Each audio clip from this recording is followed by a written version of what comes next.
Hey everyone, throwaway account because people in my family lurk here. I never thought I'd be posting on a relationship subreddit, but here we are. I, 34M, have been married to my wife, Anna, 32F, for 8 years. We've always been pretty stable, or at least I thought we were. No kids yet, not because we didn't want them, but because life and timing just never lined up. We've been saving, planning, trying. The house we live in is mine, inherited from my grandparents. A small but cozy two-story place in a quiet neighborhood. It's nothing fancy, but it's home. Or it was. The trouble didn't start with my wife, funny enough. It started with her sister, Oksana, 35F. She and her husband live in a cramped one-room apartment with their 3 kids. I get it, tight space, tough life. But somewhere along the way, Oksana decided that our house was wasted on us since we selfishly refused to give the family grandkids. At first, it was just little comments during family dinners. Why do you even need so much space? Kids should be running in a house like that. You two have bedrooms collecting dust. Anna always shut her down at first. But slowly, I noticed my wife becoming more defensive on her sister's behalf, almost like she was starting to agree with her. I brushed it off until the discussions became pushier, almost aggressive. Oksana began visiting unannounced, walking through our home like she was inspecting real estate she already owned. Something felt off. In my marriage. In the family dynamic. In the way Anna acted when Oksana was around. Something was brewing, but I had no idea just how deep it went. The real changes with Anna started subtly. She became jumpier, more defensive, always on her phone. I'd walk into a room and she'd instantly lock her screen like she was hiding classified documents. But every time I asked, she'd get annoyed and accuse me of being controlling. Around the same time, Oksana's visits got even more frequent. She'd bring her kids and let them run wild in our living room like it was a playground. Once, one of them spilled juice all over our couch, and instead of apologizing, Oksana said, "Well, this wouldn't bother you if you had your own kids." Anna didn't defend me that time. She just looked embarrassed. Or guilty. I couldn't tell which. Then came the day Oksana flat out told me, "You should give this house to us. It's too big for a childless couple. Think of my kids' future." I laughed because I thought she was joking. She wasn't. Anna pulled me aside later and said maybe helping her sister would be the right thing to do. That was the first time I felt my stomach drop. I didn't say anything then, but a seed of doubt was planted about Anna's motives, about her loyalty, about what was actually going on behind my back. It wasn't just about the house anymore. Something else was influencing her. Something she didn't want to tell me. And I was about to find out exactly what. The moment everything snapped into focus came on a random Thursday evening. Anna said she was going to help Oksana with the kids for a few hours. Nothing unusual, she'd been doing that more and more lately. But this time, she left her tablet at home, something she never did. I wasn't snooping. I honestly just wanted to watch a show. But when I opened the screen, her messages were already pulled up. And right there, at the top, was a chat with someone saved as Surhi, work. Except the messages didn't look like work. Not even close. There were emojis, inside jokes, and one message that felt like a punch to the gut. "Can't wait to see you tonight. I hate being in that house. He doesn't get me the way you do." My hands started shaking. I scrolled up. More messages. More little betrayals. Plans to meet. Complaints about me. Jokes about how naive I am. And then the one that made my blood boil. "Once Oksana gets her way with the house, everything will be easier. Don't worry, babe. He'll cave." So now it wasn't just infidelity. It was manipulation. Plotting. A coordinated attack from my wife and her sister using my inherited home as leverage while she ran around with some guy behind my back. I sat there staring at the screen, feeling like the floor had disappeared. All the weird behavior suddenly made sense. The defensiveness. The secretiveness. The pressure about the house. Anna wasn't just drifting away from me. She was building a life with someone else and potentially planning to leave me with nothing. And I had no idea how much worse it was going to get. I didn't wait long. I couldn't. By the time Anna came home that night, I'd replayed every message in my head 100 times. She walked through the door pretending everything was normal, smiling, humming, acting like she wasn't stabbing me in the back. I asked calmly, "How was helping Oksana?" She froze for half a second. "Fine." "Why?" I showed her the tablet. Instant panic. Her face drained of color, then flushed with anger, then settled on the classic cheater's defense, denial and blame shifting. "What were you doing going through my stuff?" "That's private." "You're paranoid." "Serhi is just a friend." "You're making up stories because you're insecure." But I had screenshots. Dates. Plans. Emotional messages. She kept twisting, trying to make me feel crazy, but the evidence was sitting right there. Finally, she snapped. "Fine. Yes, we've been talking. But only because you don't appreciate me. You're obsessed with that house, like it's some shrine to your grandparents. You don't think about our future, you just think about yourself." I asked her what our house had to do with Serhi. That's when she said something I'll never forget. "Oksana is right. You're holding on to something you don't even use properly. Her kids need that space more than we do. Maybe if you weren't so stubborn, I wouldn't feel so trapped." So, according to her twisted logic, she cheated because I wouldn't give away my inheritance. She lied because I made her feel trapped in a free, two-story home. And her sister was somehow the victim in all this. I told her to leave for the night. She screamed, cried, threatened, blamed, played victim, then stormed out straight into someone's car. I didn't see who it was, but I can take a guess. As the door slammed behind her, I realized this wasn't just cheating. This was betrayal layered with entitlement, manipulation, and a sickening plan involving my home. And karma was already warming up in the shadows.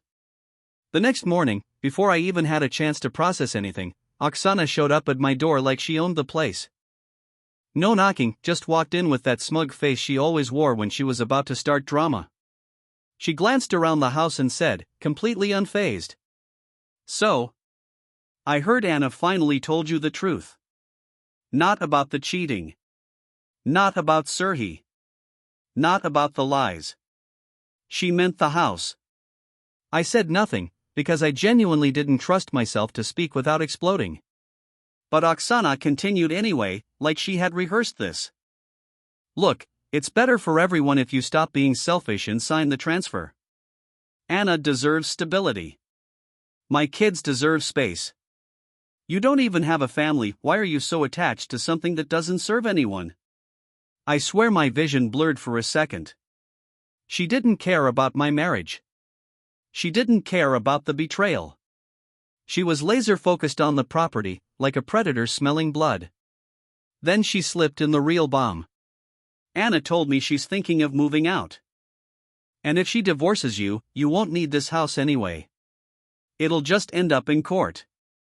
So why not avoid the mess?" The audacity was unreal. Anna had cheated, lied, and walked out. And now her sister was trying to corner me into giving her my grandparents' house? I told Oksana to leave. Not politely. Not gently. She stormed out, muttering something about regretting this and "I'll make sure you don't get away with it." And that's when the revenge started. Within days, anonymous complaints were filed about noise violations we never made. Someone reported my property as unsafe to the local council. Fake stories about me abusing Anna started circulating in the family chat. Oksana's husband suddenly acted like I was some monster. And Anna stayed silent. That silence was the worst betrayal of all. But what they didn't know was that I had already started documenting everything. Screenshots. Messages. Dates. Witnesses. I wasn't going to lose my home. And I wasn't going to let their lies destroy me. Karma was already moving into position. And soon, it would hit them harder than they ever expected. Just when I thought things couldn't get more chaotic, life tossed in one of those plot twists you only expect to see on Reddit revenge threads. 3 days after Oksana launched her little smear campaign, I got a message from an unknown number. "You don't know me, but you need to check the parking garage behind Novamall. Tonight. 8 p.m. Bring your phone." At first, I thought it was a scam. Or maybe Oksana being dramatic again. But something in my gut told me to go. Not to confront anyone, just to observe. I parked a distance away, stayed in my car, and waited. At 8:07 p.m., a car pulled up. A familiar one. Anna stepped out. Then another figure got out from the driver's side. Sir, They didn't even try to hide it. They hugged. Kissed. Talked. Laughed. Anna looked free. Relaxed. Like everything she had done, everything she had destroyed, meant nothing to her the second she walked out our door. I recorded the whole thing. Normally, catching a cheating spouse like that would have shattered me all over again, but instead, it just confirmed what I already knew. She wasn't confused. She wasn't emotionally lost. She wasn't pressured by her sister. She was choosing this. Choosing him. Choosing their plan. And in that moment, something inside me clicked into place. The confusion burned off. The pain hardened into clarity. Meanwhile, as I filmed from a distance, they had no idea that their little secret meetup was about to change the entire game. But what truly made my jaw drop wasn't the cheating. It was what I overheard when they got a bit too loud. Anna said, "Once Oksana pressures him into signing, we'll finally have space to move in. She'll get the place, and we'll stay with them until we buy our own." They weren't planning to live with me or rebuild anything. They were planning to live in my house, through her sister, like I was already out of the picture. This wasn't just betrayal. It was a coordinated takeover. And they genuinely believed I was too stupid, too emotional, or too soft to fight back. Oh, but they were wrong. Because when karma comes knocking, it doesn't just tap on the door, it kicks it in. And their turn was coming. The next morning, something in me shifted completely. I wasn't the confused, heartbroken husband anymore. I wasn't even angry. I was just done. And when you reach that calm, icy kind of done, you become dangerous to people who think they can manipulate you. I gathered everything. Screenshots of Anna's messages. The video from the parking garage. A record of Oksana's harassment attempts. Copies of the anonymous complaints, which weren't so anonymous after all. Family chat logs where they'd badmouthed me. I organized it all like a lawyer preparing for court. Because if they wanted a war, I wasn't showing up with emotions, I was showing up with evidence. Around noon, Anna finally texted me. "I need to come home so we can talk." Not our home. Home. So now that she needed something, suddenly the house mattered again. I replied, "Sure. Come alone." When she walked in, she looked nervous, not guilty, not apologetic, but nervous, like someone who wasn't sure if their lie was still working. She tried to start with the classic soft voice manipulation. "I think we both said things we didn't mean. Oksana is worried about us. I'm worried too. Maybe we can start over if you just." I cut her off. "Sign over the house?" She froze. Completely. That was the moment she knew I knew everything. Before she could speak, I handed her a neatly stacked pile of printed screenshots and a USB drive. What is all this?" she whispered. "Proof," I said. "For when you and your sister try anything legally." She flipped through the pages, her hands trembling as she saw her own messages to Serhi printed in black and white. Every lie. Every plan. Every insult about me. Every detail of how they'd split the house between themselves. Her face collapsed. I can explain. You already did, I said. To him. To your sister. To your entire family, apparently. She tried to switch tactics, crying, apologizing, swearing it wasn't serious, saying she was confused. Then logic. Then anger. Then victim mode. I didn't budge. Finally, she asked, "What are you going to do?" I looked her straight in the eyes and said, "I'm giving karma a head start." And for the first time since this nightmare began. She looked scared. She should have been. Because I had a plan, and every step of it was going to unravel her and her sister's scheme from the inside. Karma was about to hit. And I was going to help aim it. After the confrontation, Anna stormed out. Not crying. Not apologizing. She left with the same angry, offended energy as someone who got caught stealing and blames the store for having cameras. 2 hours later, Oksana called me. Not to ask what happened. Not to understand. Not even to pretend to care about her sister. She called to scream. How dare you threaten Anna? How dare you try to turn this into some drama? You will sign that house over, or we will make your life hell. Her voice was so loud I had to pull the phone away. I said nothing. Just listened. Then she made the mistake that finally gave me the upper hand. She said, "You're going to regret not listening to me. Anna already told Serhi you're unstable. When the divorce starts, we'll make sure the judge knows it too. You won't keep anything, not the house, not the furniture, nothing." There it was. She admitted the plan. She exposed her involvement. She connected Anna and Serhi's story. She threatened legal manipulation. She basically handed me a confession on a silver platter. And the best part? I was recording the call. Ukraine, by the way, allows recording as long as one participant in the conversation consents, me. When I ended the call, I realized the karma engine had officially started. But the universe wasn't done yet. The unexpected twist came the next morning. Someone from the city housing department showed up at Oksana's apartment for an emergency evaluation. Apparently, someone reported hidden income, unregistered occupants, and unsafe living conditions. I didn't report anything. Not yet, anyway. But someone did. Maybe a neighbor. Maybe a social worker. Maybe just pure timing. All I know is, they were not happy with what they found in her one-room chaos palace. Suddenly, Oksana had her own storm to deal with, and she couldn't blame me for any of it. Not yet. That was the first domino. The second was about to fall even harder.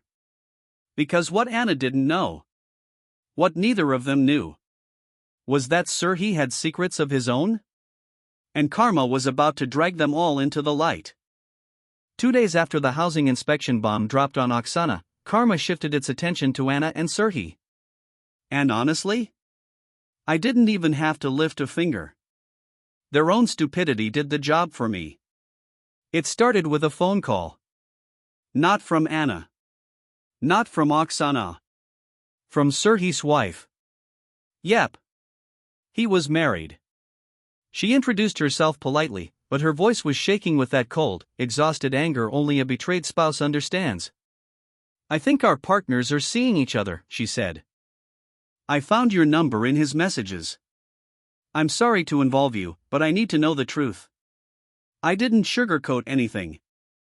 I told her I had screenshots, timestamps, and a video. She didn't even sound surprised, just heartbreakingly resigned. Then she dropped her bomb. "I'm pregnant. 6 months. And he told Anna he's leaving me as soon as the baby comes." "Oh, but wait, it gets even better," she added. "And he also told her he's moving into your house." They weren't just planning to use my home. They were planning to raise his mistress and his child from another woman there. That house was their fantasy prize. I sent Serhi's wife everything.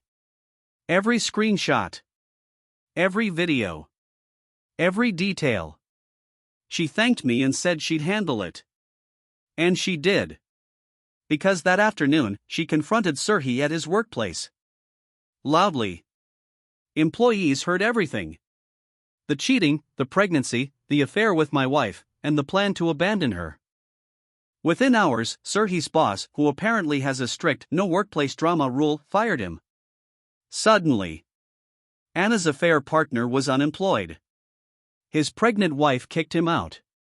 He had no money. No stability. No backup plan.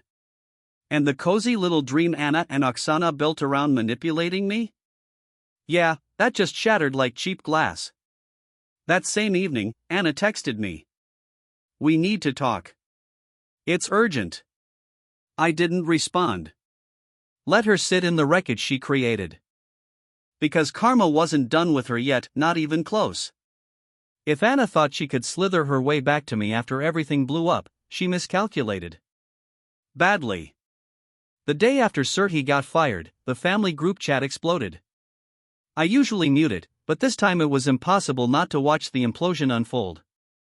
Oksana had clearly started bragging too early, because she'd already told multiple relatives that Anna was planning a better future. I'd finally agreed to give up the house. And she and her kids were going to move into a bigger home soon. Yeah, that didn't age well. Once the truth leaked, thanks to Serhi's wife, who told a cousin who told another cousin. The entire family realized Oksana and Anna had been scheming behind my back.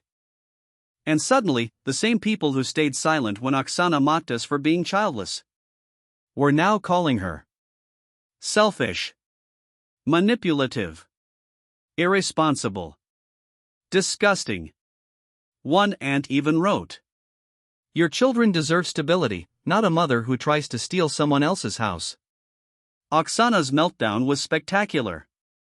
She tried blaming me. He's lying. He's twisting everything. But then someone posted screenshots, the ones Oksana had sent privately bragging about claiming the house for the kids. And then someone else posted the audio recording she sent bragging to a friend about how easy it'll be to pressure him. She had dug her own grave. She just didn't expect everyone to hand her the shovels. Meanwhile, Anna tried to play the victim. You don't understand my marriage. He pushed me away. But nobody bought it, not after reading her messages to Serhi about how much she hated being in that house and how she couldn't wait for me to be out of the way. Even Anna's own mother texted me privately. I'm so sorry for what my daughters tried to do to you. That one shocked me. The two sisters who always acted like they ran the family were suddenly isolated, cornered, exposed. And while they were busy trying to put out one fire, a much bigger one was about to hit them both at once. Because I had finally reached my decision. The one move that would end everything they tried to pull. With the whole family finally seeing the truth, I wasn't angry anymore, just clear.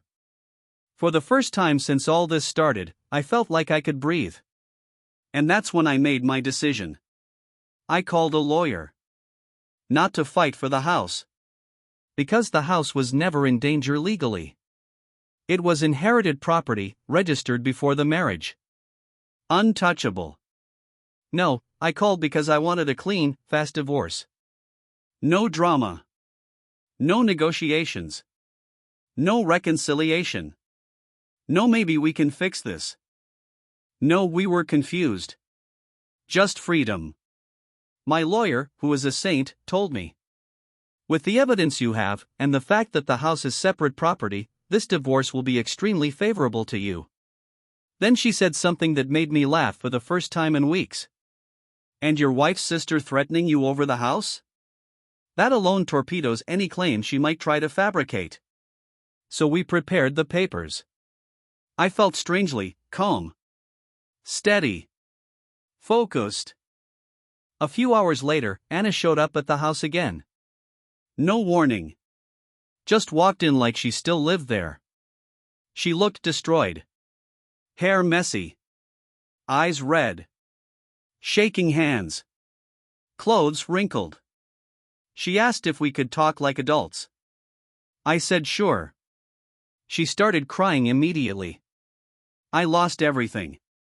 Serhiy is gone. Everyone hates me.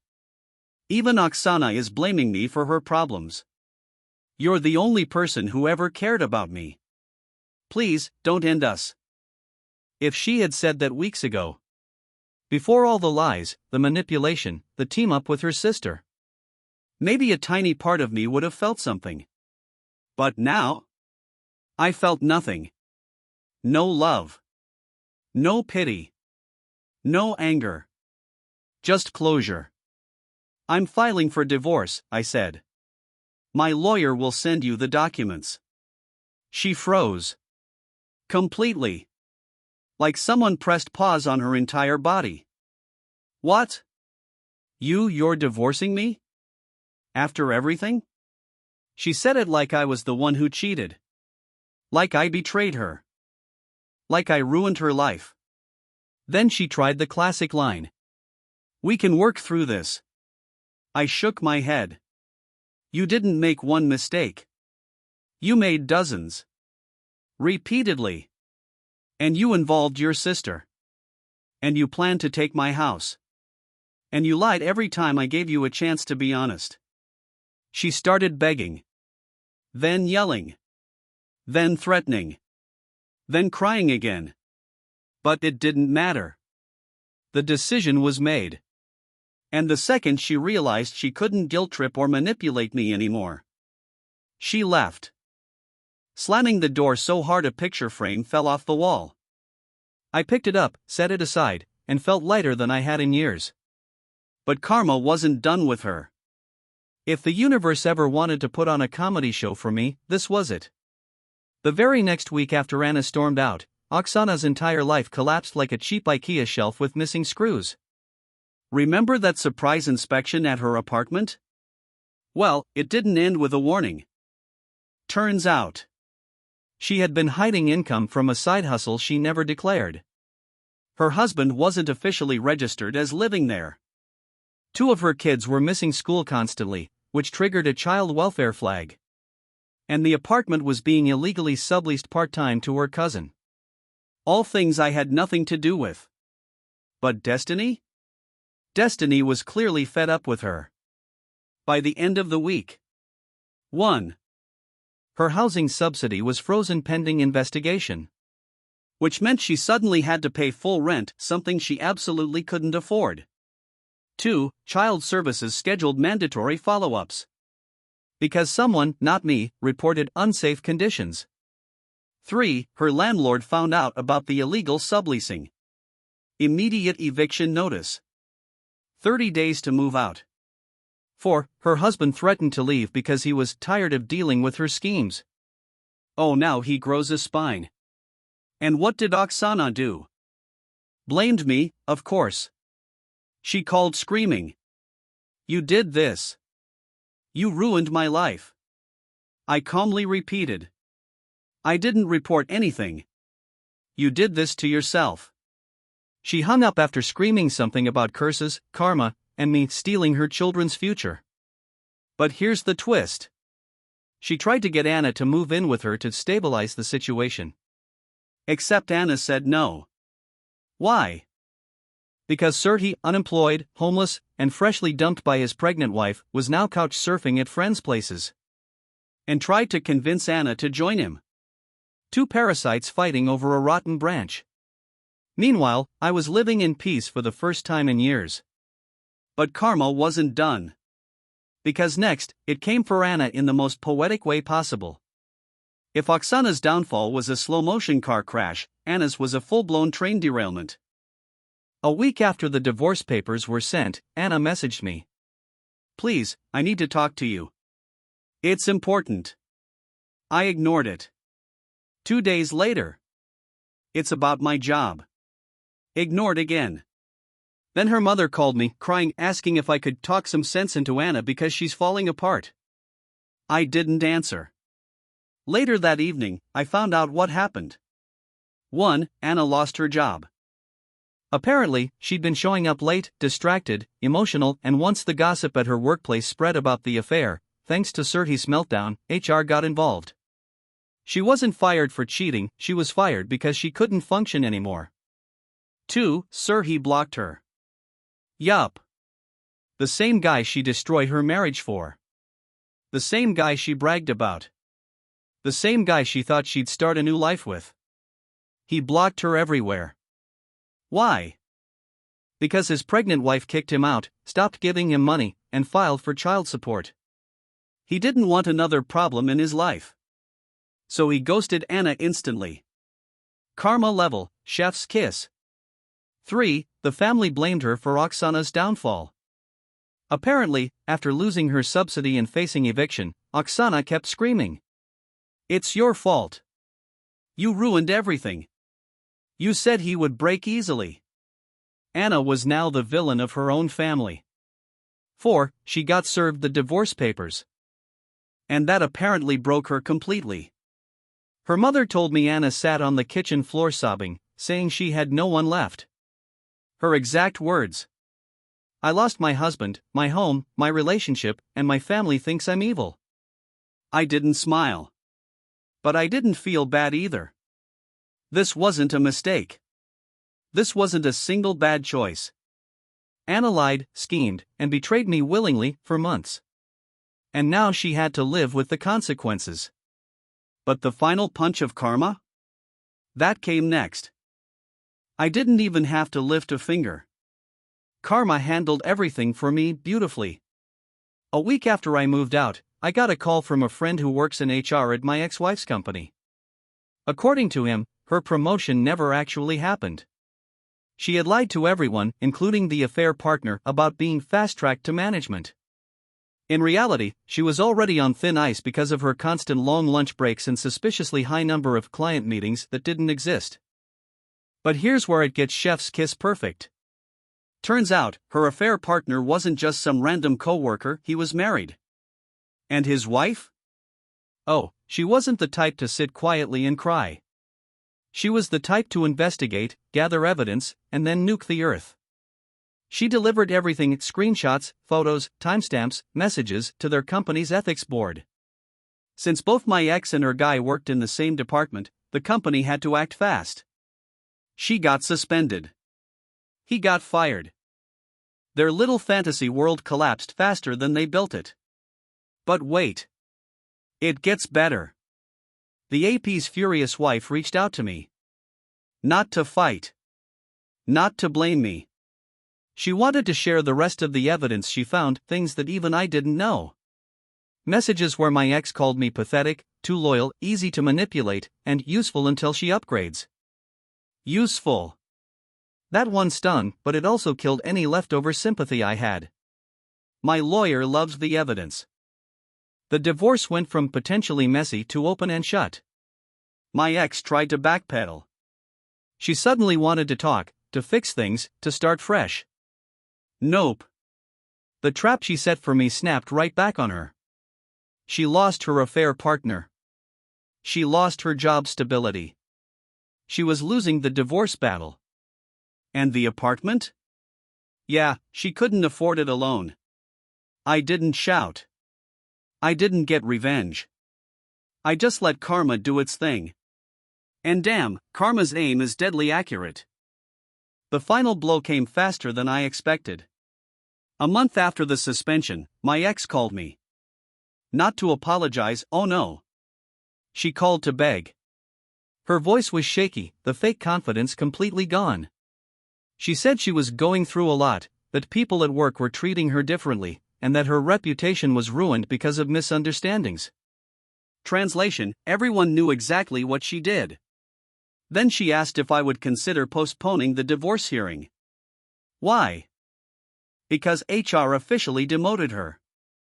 No raise. No promotion. No management track. Just a written warning and a giant target on her back. She wanted more time so she could regain stability. I told her, very calmly. No. That one word must have hit her harder than anything else, because she just went silent. I think she finally realized that the version of me she thought would always forgive her didn't exist anymore. The AP's wife also divorced him, clean, fast, and brutal. He moved out and apparently tried to reconnect with my ex. But without his job and without mine to leech off, he wasn't exactly the upgrade she bragged about. They didn't last 2 weeks. Then came the cherry on top. During the final divorce hearing, my lawyer presented everything: her lies, the cheating, the financial manipulation. The judge didn't even blink. I walked out with the better settlement, no alimony, and full protection of my assets. The moment we stepped out of the courtroom, she tried one last desperate line. "You'll regret this, you won't find someone who loved you like I did." I couldn't help it, I laughed. Not out of cruelty, but because it was such an absurd, delusional thing to say after everything she put me through. I told her, "You're right. I won't find someone like you again. Thank God." And I walked away. No revenge plot. No screaming match. No drama. Just karma doing what karma always does, cleaning up the mess for me. Since then, life has been calmer, quieter, and honestly, better. I sleep without anxiety. I eat without knots in my stomach. I wake up without wondering what new lie I'll have to dig through. She dug her own grave with her choices. I simply chose not to bury myself in it with her.